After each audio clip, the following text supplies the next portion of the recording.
على سيدنا رسول الله محمد بن عبد الله وعلى آله وصحبه ومن والاه. سبحانك لا علم لنا إلا ما علمتنا إنك أنت العليم الحكيم. رب اشرح لي صدري ويسر لي أمري واحلل عقدة من لساني يفقهوا قولي. Amma ba'd, alhamdulillah segala puji kehadirat Allah Subhanahu wa taala yang mempertemukan kita kembali di dalam tempat, di dalam perkumpulan untuk kita di waktu untuk kita mengenang Nabi Muhammad SAW yang dikatakan tadi beliau adalah wujud daripada kasih sayang Allah Subhanahu wa taala, tuntunan bagi kita untuk bisa mendekat kepada Allah Subhanahu wa taala. Dan salah satu bentuk daripada pengagungan kita kepada Rasulullah SAW adalah kita mempelajari, ittiba, mengikuti, dan pengikutan itu, ittiba itu harus dengan keilmuan. Dan sekarang kita berkumpul untuk kita lanjutkan pembahasan kita mengenai adab dari orang-orang yang ingin mendekat kepada Allah sebagaimana yang dituliskan oleh Habib Abdullah bin Ali bin Muhammad Al-Haddad di dalam kitabnya Risalah Adab Sulukul Murid, bahwa insyaallah akan kita lanjutkan dan akan dibacakan oleh Ahmad Al-Fandi. Bismillahirrahmanirrahim. Qala al-musannif rahimahullahu ta'ala wa nafa'ana bihi fid dharain amin ya Allah ya rabbal alamin. Wa amma riya'u fayadullu ala qulubi qalbil mura'i min 'azamatillahi wa ijlalihi لأنه يتصنع ويتزين للمخلوقين ولا يقنع بعلم الله رب العالمين. ومن عمل الصالحات وحب أن يعرفه الناس بذلك ليعظموه ويصطنعوا إليه المعروف فهو مراء جاهل راغب في الدنيا. لأن الزاهد من لو أقبل الناس عليه بالتعظيم وبذل الأموال لكان يريد عن ذلك ويكرهه، وهذا يطلبه الدنيا بعمل الآخرة فمن أجله منه. وإذا لم يقدر على الزهد في الدنيا فينبغي له أن يسلب الدنيا من المالك لها وهو الله، فإن قلوب الخلائق بيده يقبل بها على من أقبل عليه ويسخرها له فيما يشاء. الله أعلم.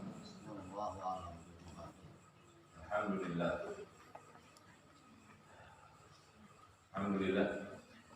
Pada pertemuan kita yang lalu kita sudah membahas tentang famin ahashiha al-kibru wal-riya'u wal-hasadu.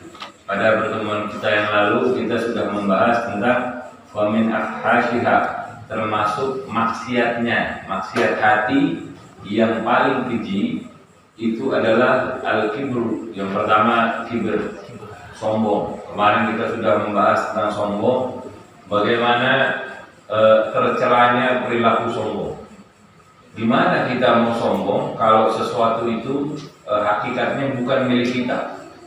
Contoh misalnya untuk perkara dunia ini, kalau ada motornya orang atau mobilnya orang atau rumahnya orang, terus kita aku bahwa itu adalah milik kita dan kita sohorkan kepada orang-orang bahwa ini adalah milik kita. Kira-kira itu orang akan mendapatkan apa di pandangan manusia? Pasti dianggap ini orang gila, bodoh itu. Bukan punya dia, kok mau dia sombong-sombongkan ke orang-orang.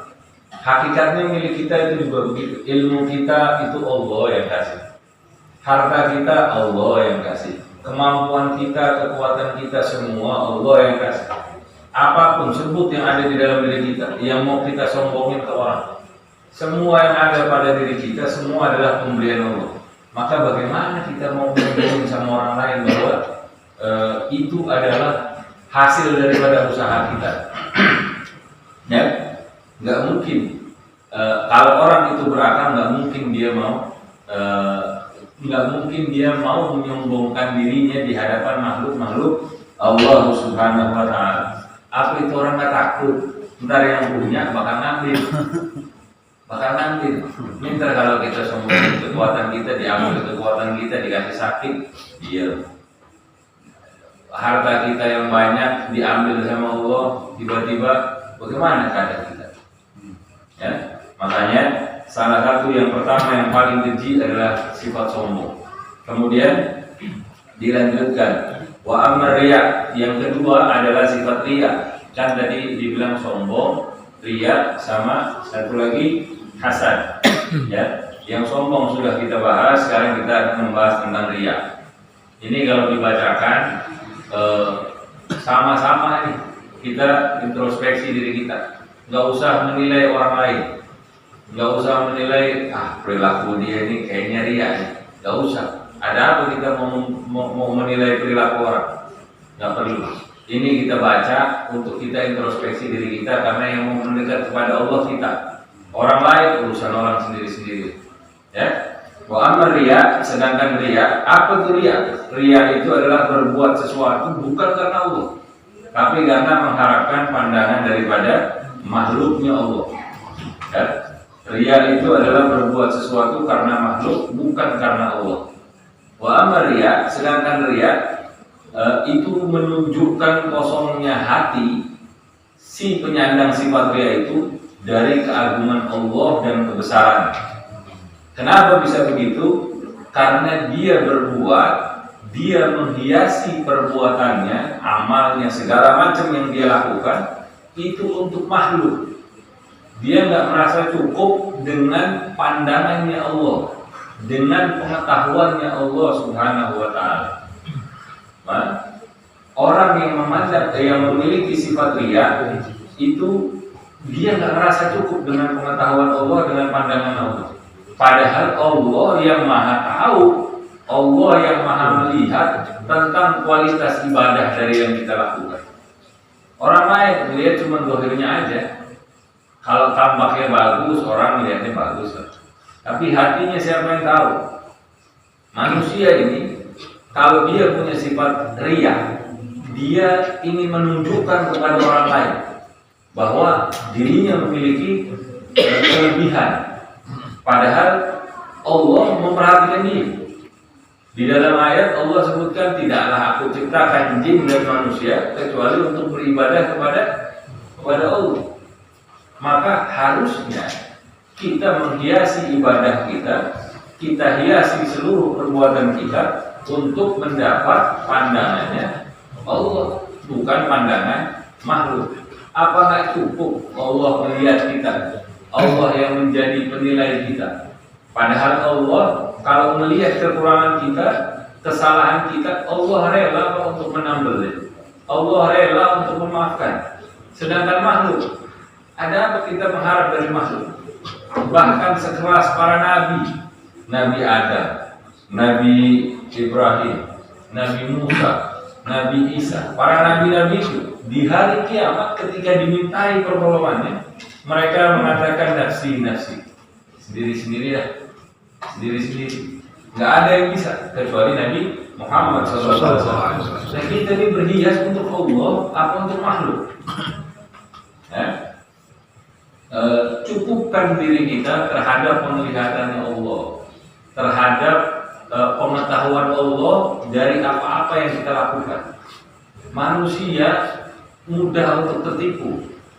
Mereka sekarang melihat kita bagus, dengar omongan orang jadi jelek pandangan.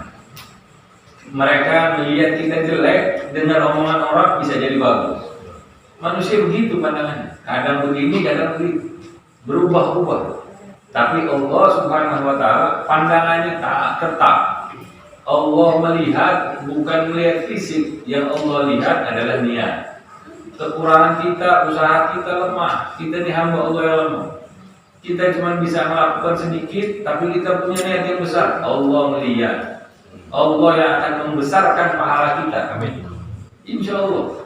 Yang penting kita punya keyakinan. Makanya dibilang ana inda dhanni abdi bi. Aku, kata Allah Subhanahu wa Ta'ala, bersama dengan prasangka hamba. Sudah cukup. Kita punya prasangka yang baik kepada Allah Subhanahu wa Ta'ala. Kita nggak bisa melihat Allah, betul kita nggak bisa melihat Allah. Tapi kita mengetahui Allah dari sifat-sifat, dari tanda-tanda yang Allah jabarkan di sekitaran kita, bahkan di dalam diri kita. Ya, cukup sudah dengan Allah. Pengetahuannya seperti Nabi Allah Ibrahim alaihissalam.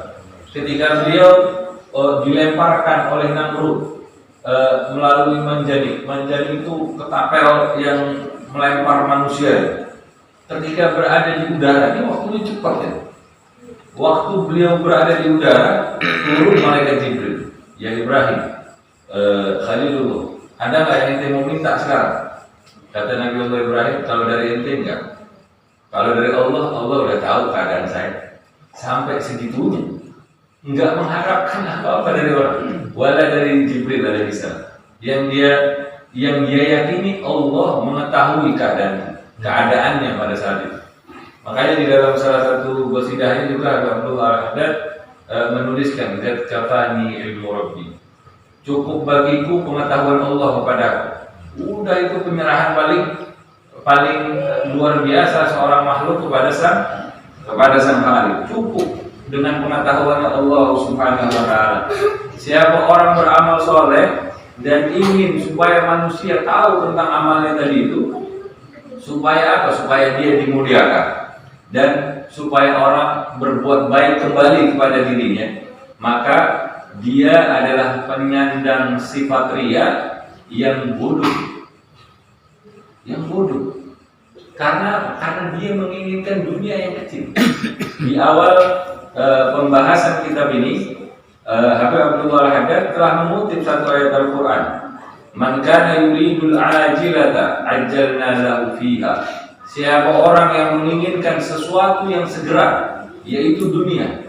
Nah tadi ini orang punya sifat riya, itu tujuannya untuk dunia juga, untuk mendapatkan pandangan dari makhluk. Supaya apa? Supaya dia dimuliakan, supaya dia diperlakukan dengan baik, supaya semua tujuan dunia, dari yang kecil sampai yang gede. Kata Habib Abdullah Haddad di dalam mengutip ayat itu, maka Allah Subhanahu wa taala akan mensegerakan baginya apa yang dia inginkan tadi itu, tapi nggak semua. Buat siapa yang Allah kehendaki. Udah niatnya dapatnya dunia, yang dikasih dunia sama Allah nggak semua. Cuman beberapa aja yang Allah kehendaki, dan dijadikan kembalinya, tempat kembalinya dia neraka jahanam dalam keadaan tercela lagi terusir. Jelek nggak? Rugi nggak? Rugi. Makanya dikatakan orang yang punya sifat riya, yang menginginkan pandangan makhluk, itu sama dengan dia menginginkan dunia. Dan orang yang menginginkan dunia, kalau dia memahami ayat tadi itu, maka dia termasuk golongan orang yang merugi, terhina, terusir. Nah, kalau dia udah tahu dan dia masih melakukan, gimana nggak bodoh? Udah tahu bakal dapat, udah tahu siapa yang mau ke dunia, nggak semua orang dikasih. Peluangnya kan berarti kecil. Udah gitu pun kalau dikasih, yang kecil tadi itu, peluang kecil tadi itu, pun kalau dia dikasih, tempat kembalinya neraka jahanam dalam keadaan terhina lagi terus. Memperjuangkan sesuatu yang kecil, terus balikannya enggak ada yang neraka, udah di neraka dalam keadaan terhina, terusir lagi. Mana itu yang bagus? Itu udah dia kayak mengincar sesuatu yang buruk, yang paling kecil tapi paling dahsyat. Ya. Dikatakan li'anna zahida, sebab seseorang yang zuhud, yang memiliki sifat zuhud ini kebalikannya daripada riya. Tidak mencintai dunia, ya.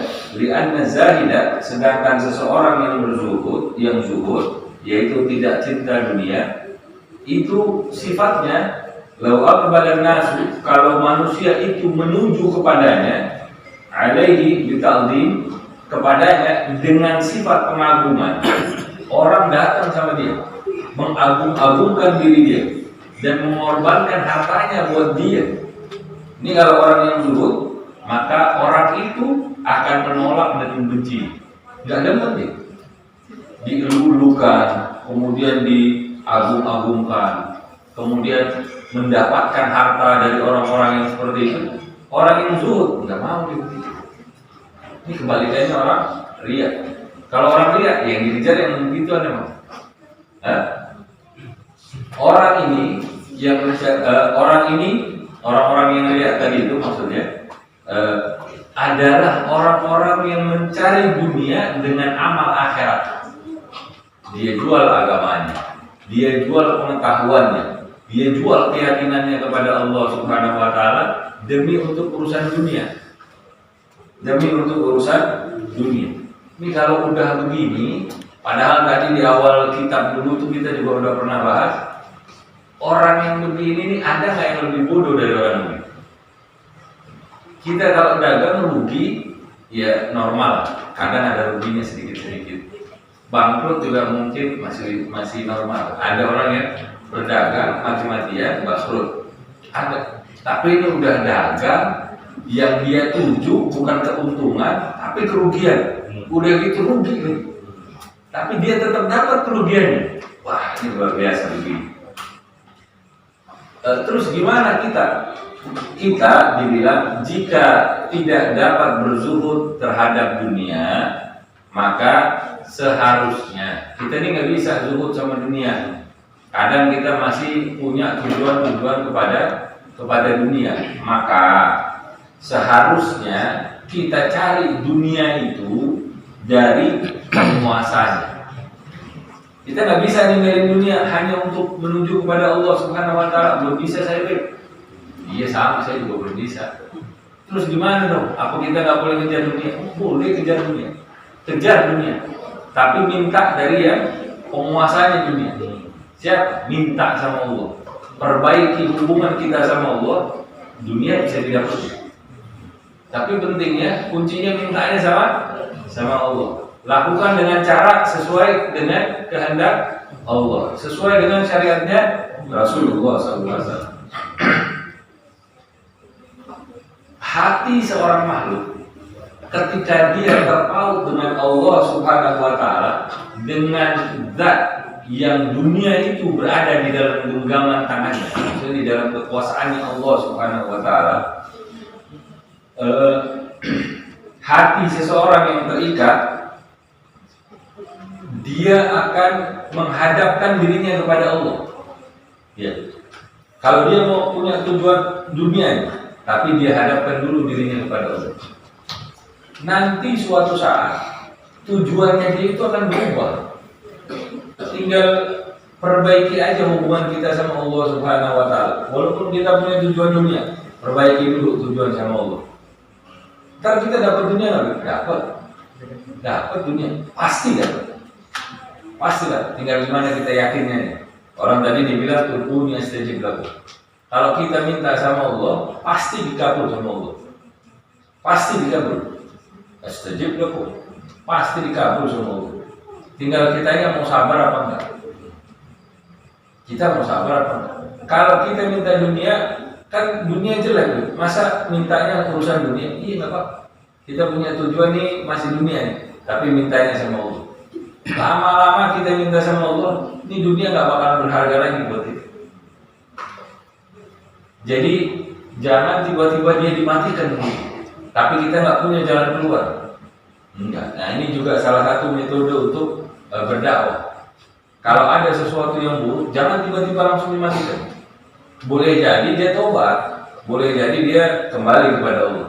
Tapi sesuatu yang berbalik cepat, itu kalau dia ketemu lagi kepentoknya, nggak ada yang lebih, gampang lagi dia berbalik. Banyak tuh kita, bukan banyak. Saya pernah menemukan ada orang nikah, urusan nikah, gara-gara pengen urusan nikah, pindah agama, masuk ke dalam Islam, bagus nih, masuk ke dalam Islam. Ntar giliran hidupnya susah, kemudian cerai, udah punya anak, udah punya perempuannya misalnya yang masuk dalam Islam, punya anak.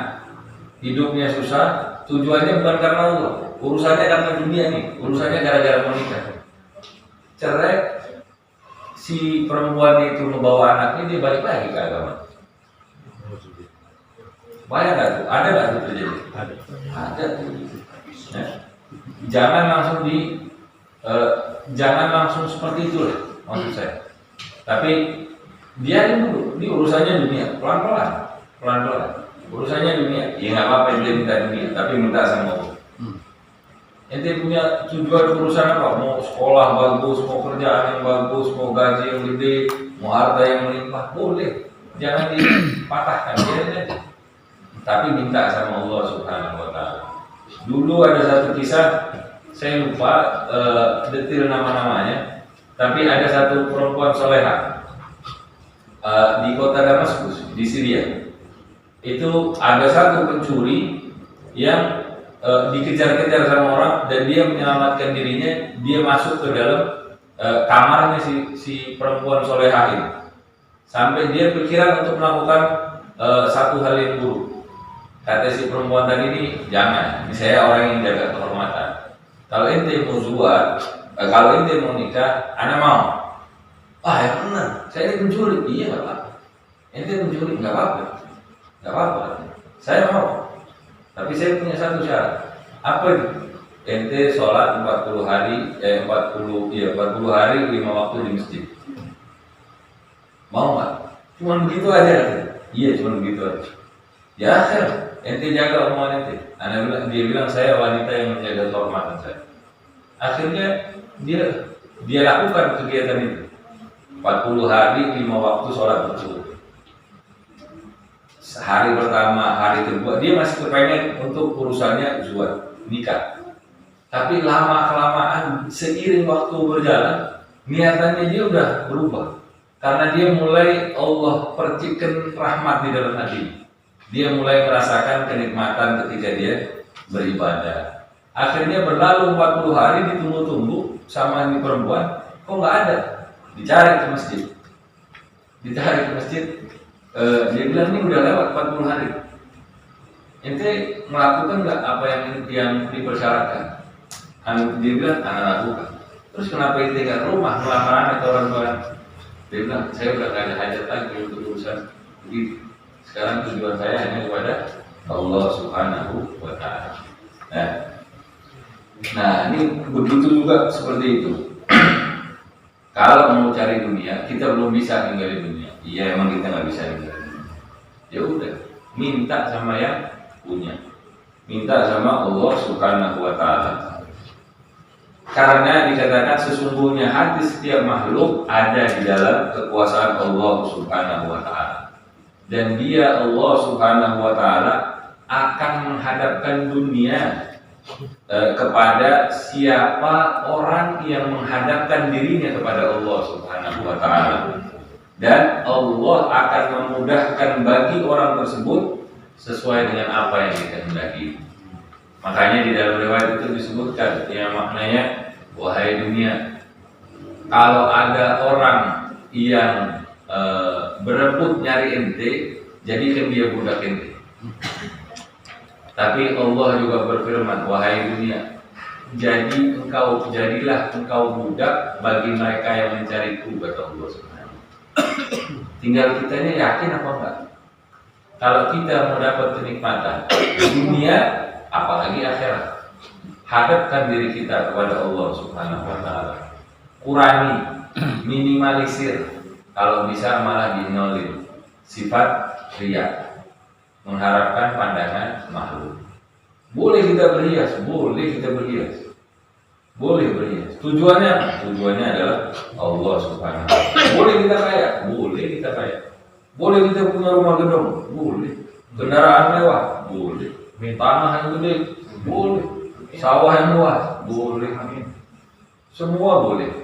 Tapi tujukan diri kita kepada Allah Subhanahu wa Ta'ala. Semoga Allah Subhanahu wa Ta'ala mencabut dari diri kita sifat riya. Amin. Allah menanamkan di dalam hati kita, menumbuh kembangkan, menuburkan niat yang lurus untuk menghadapkan diri kita kepada Allah Subhanahu wa Ta'ala.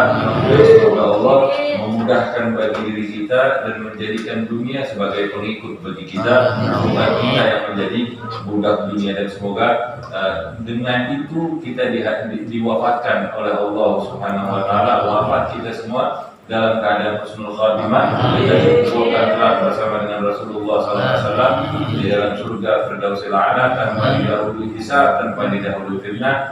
Begitu juga pasangan hidup kita. kita, orang tua kita, anak keturunan kita, orang-orang yang mengenal kita dan yang kita kenal. Ala hadhihi niyyah wa li kulli niyyatin shalihah wa ila hadratin nabi Muhammad sallallahu alaihi wasallam. Surah Al-Fatihah.